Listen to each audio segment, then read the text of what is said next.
everyone. Welcome back. Thank you for your flexibility, for being willing to take off the 2 months that we had on break. Um, that allowed me to do my study abroad in Japan, which was a wonderful experience. Very refreshing, very awesome. Had lots of wonderful experiences, was able to learn a lot more about what we're talking about today and everything. So really happy to be back, though, to talk about this wonderful book. Today we are reading, or we have read for today, I should say, The Pillow Book. So really excited to talk about this. This is the third, or I should say it's the last of like the three great masterpieces of Heian period literature that they're kind of, I like to call them like the trifecta, right? You have the Gossamer Diary, The Tale of Genji, and The Pillow Book in no particular order. So with this, we are finishing the trifecta of masterpieces of Heian period literature. So very excited to talk about this. This is by no means the end of Heian period literature, obviously. There's so much more that we're going to get into, but this is another really big one. I'm very excited to talk about it. Of course, this was written by Shônagon in the end of the 10th century, and we read the translation by Meredith McKinney, which I have here with me, and that you all have with you.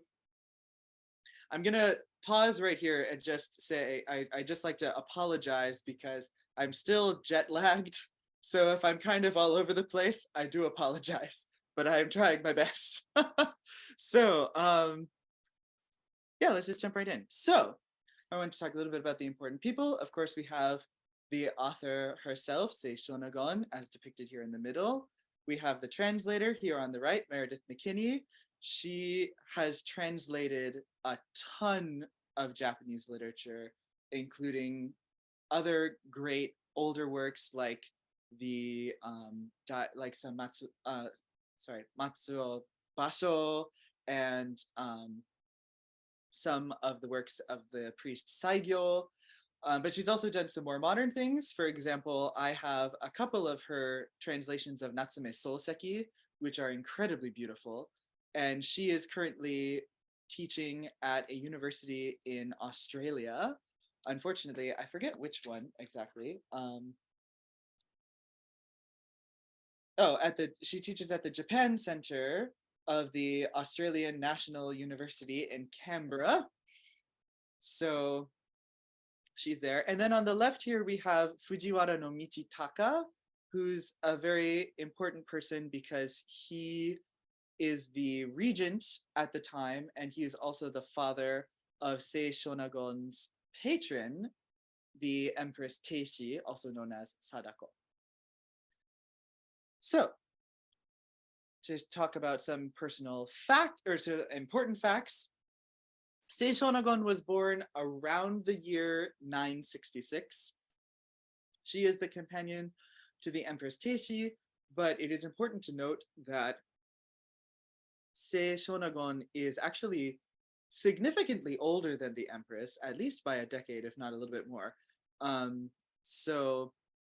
Which is interesting because, at least from my perspective, when you read the Pillow Book and some of the interactions between Shônagon and the Empress has this more mature maternal image that Shônagon has given her, and yet we have this age difference. Like I said, we have the connection to Fujiwara no Michitaka. I also think it's important to note what we are, I'm sure, all already familiar with, which is the rivalry between Shônagon and Murasaki Shikibu. They lived at the same time. They definitely knew each other. They did not like each other. Murasaki Shikibu was a bit more vocal about her hatred for Shônagon than Shônagon was about Murasaki Shikibu. In fact, we believe that one of the much smaller characters that shows up briefly at the end of the Tale of Genji, one of the waiting women, is said to be based on Shônagon and is said to be very annoying. So, which I think is very funny. This book, The Pillow Book, was the originator of a genre called zuihitsu. Zuihitsu literally means following the brush. And so it's basically a genre in which the work doesn't really have structure. So in this case, the Pillow Book is a collection of diary entries, essays, and lists. Zuihitsu can take other forms as well, but the Pillow Book is the most famous version of Zuihitsu, or the most famous example, I should say, of Zuihitsu. People say that this is people like to say that this was written as a female version of the Records of the Grand Historian.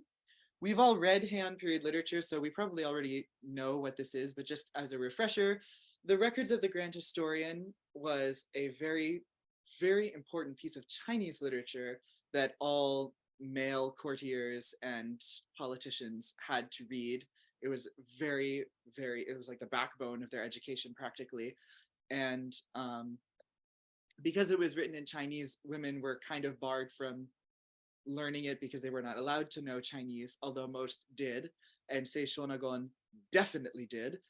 And in fact, according to her, the reason why she started writing this book was because the emperor had, as we recall, the emperor commissioned a very nice version of the Records of the Grand Historian and gave the leftover paper to the empress, who then gave this paper to Sei Shônagon, and then she started writing. Just to talk a little bit more about history of reception, at least in the West, I'd like to talk about, there are 3 main translations of this into English. The first is by Arthur Waley. It was written in 1928. The second is by Ivan Morris, which was written in 1967. And then finally, we have this translation by McKinney from 2007. And then another really big thing to talk about is the aesthetics. As we know, most Heian literature focuses on the aesthetic mono no aware, this kind of melancholy, or this ability to be moved by just things in life, whatnot, you know. But the Pillow Book deals with an aesthetic called okashi, which can be translated a number of different ways, but is often, I believe, in this version translated as like delightful. It's almost like the joy of recognition. I'll talk a little bit more about it later. But yeah, actually, I'm going to talk a little bit more about it now. So as we know, mono no aware, this ability to be moved by the melancholy of life and whatnot. Okashi, my professor almost described it as similar to like camp, in the sense that it is enjoyed by a group of people who are knowledgeable about it. So like, say Shônagon writes about all of these aspects that she describes as okashi, or as very much not okashi, but she's writing for an audience of peers who share that knowledge with her. And so she's really playing on this joy of recognition, of like almost like inside jokes, like, oh yeah, I know, I understand this because of this and whatnot. So that's kind of the difference there. Let me just make sure I said everything I wanted to about that.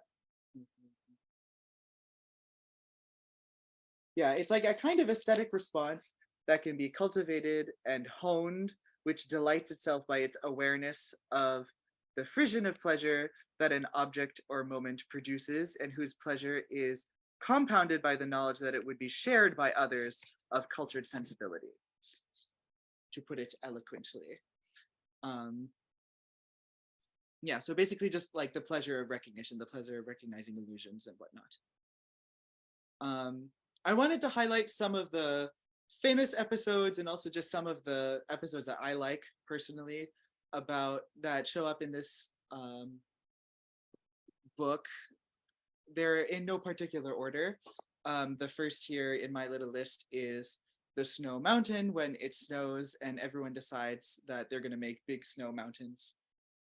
And so the Empress and all of her waiting women make this giant mountain, and then they make bets on how long it's going to last. And Sei Shônagon very much gives a very exaggerated estimation, but then she turns out to be right, or almost right. And then the Empress is like, oh, I don't want you to win. So she destroys the mountain. There's one of my favorite parts is the comparing partings at dawn. So there's one part where she talks about, you know, oh, everyone wants the best way for a man to leave his lover in the morning and like talking about all of the wonderful things about how, oh, without even noticing, he's tied his belt, and but he still really wants to be there and everything, versus how men often leave, which is rushing around and then saying, well, gotta go, and shoving off. We have the Hototogisu outing, where Sei Shônagon and her fellow ladies in waiting decide that they want to go out and listen to the Hototogisu calling, as it is around the springtime. And so they go on this great adventure and they're going to write poems, but then they never end up really writing any poetry. And instead they just have all of these adventures. They cover their ox-drawn carriage in Dutsia blossoms, and they go do all of these things. Are great fun. We have another one of my favorite episodes, which is the grass thatched hut episode, in which she and Captain Tadanobu, which they used to be very close, but then Tadanobu heard a rumor about her and then decides, oh, I'm not going to have anything to do with her. And then after a while, he regrets that. So he decides to reopen the communication by sending her a part of a poem by the Chinese poet Bai Juyi. I'll talk a little bit more about that later. We have the seaweed incident, in which she's trying to stay in an area inconspicuously, and her quote unquote brother is supposed to distract people so they don't know where she is.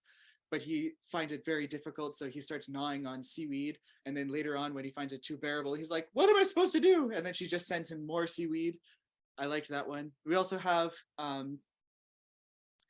the essay in which she talks about sermons and the different ways that people react to going to sermons and their motivations for going to sermons, and some of the drama that happens while you're supposed to be listening to the sermon, but really people are sending poems to each other.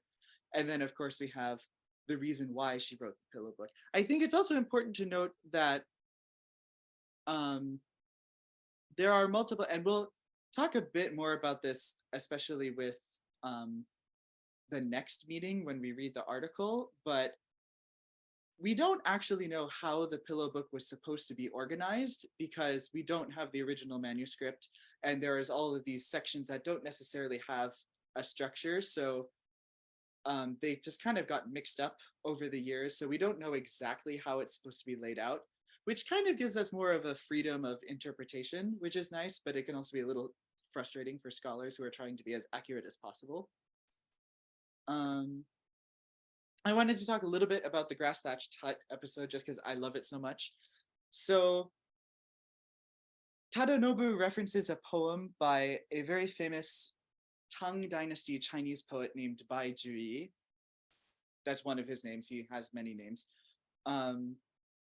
Interestingly enough, Bai Juyi is actually not really, and was never really famous in China. He was never known as like a great poet. However, everyone in Japan was obsessed with him, so they referenced him like all the time. And so the poem that Tadanobu is referencing, or is citing, I should say, actually, is this one here. You are there in the flowering capital, beneath the council chamber's brocade curtains, while I sit on a rainy night in my grass-thatched hut beneath Lushan Mountain. And I'm sure we all got this, but just to reiterate, the reason why this was a challenge is because Sei Shônagon, everyone knows that she's very knowledgeable in Chinese literature and Chinese characters, but she's not supposed to be because she's a woman. So this is definitely a challenge to be like, well, how are you going to respond? Because you have to respond. But the proper way to respond is not actually the proper way for you to respond because you're a woman.